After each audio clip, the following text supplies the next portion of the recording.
Good morning, everybody. It's Chris Robinson, Robinson Like Marketing. Today's Wednesday, the 7th day of January. Overnight, a little bit higher across the board. Some buying showed up. Another 13-cent range of the beans. The beans are really kind of like the Wild West. We're probably going to continue to see 13, 20-cent ranges here every day until we get through this report.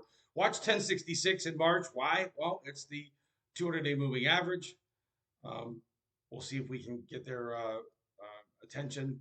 We spun around there yesterday. My guess is we'll spin around there today. We're trading at 568.5 right now. The high so far, 568. We're trading at 1068 and a quarter right now. The high overnight, 1069. We're kind of on yesterday's highs. So I'd expect continued whipsaws in the grains, especially the beans. March wheat up 7 cents. Uh, the low of '09 last night, trading 18 right now. So a good start to the day here this Wednesday. Looks like it's going to be another whippy Wednesday. You got March KC up 9 cents. We've been talking about this for a long, long time. Both those wheat contracts have been flirting with contract lows and 5-year lows. So keep your risk on paper.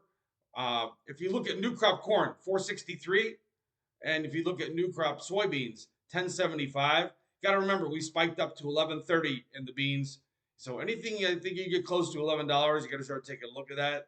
What you don't want to be doing is looking back down. If we, were to fight with that 1030, 1020 level again, nobody wants that. So there's probably 50 cents worth of risk here in the beans. Is that worth a hedge going into the USDA report? It's totally up to you. Um, there are very, very cheap ways to protect yourself. And if you're especially aggressive, I mean, I always talk to guys, they're always like, oh, it's just puts, puts, puts.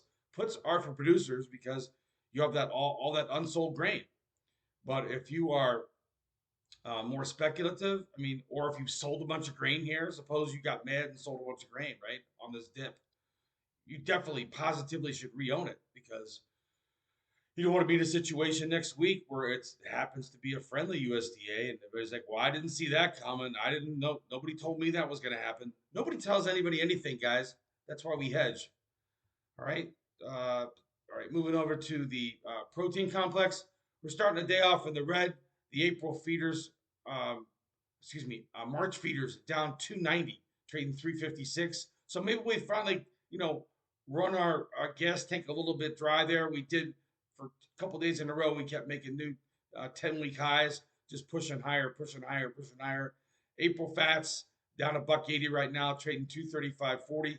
I have been screaming at guys, to try and reward that $65 rally in the feeders.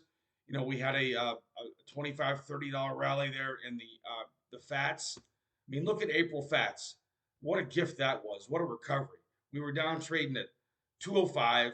We traded as high as 238, right? So $33 rally in the fats, a $60 plus rally in the feeders. I really hope that you took advantage of that, right?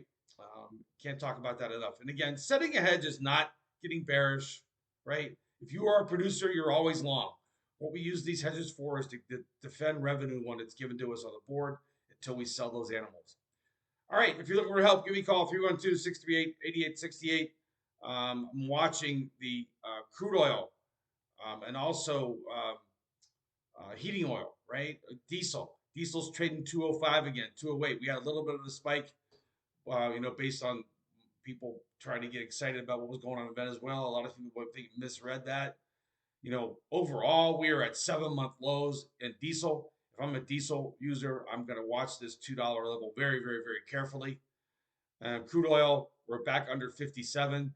We traded as low as 55.76 last night. If we take out 55 bucks again, that's going to be a new 5-year low. You probably won't see a lot of news about that. Not a lot of news about that because the media, as always, just likes to talk about when prices go higher. When prices are at 5-year lows, they get suspiciously quiet. So that's just par for the course. That's the way um, things work in this world. People get upset about high prices. They don't ever talk about low prices. Okay, 312-638-8868. Have a great rest of the day. Give me a call. There's plenty to do before now and the USDA on Monday.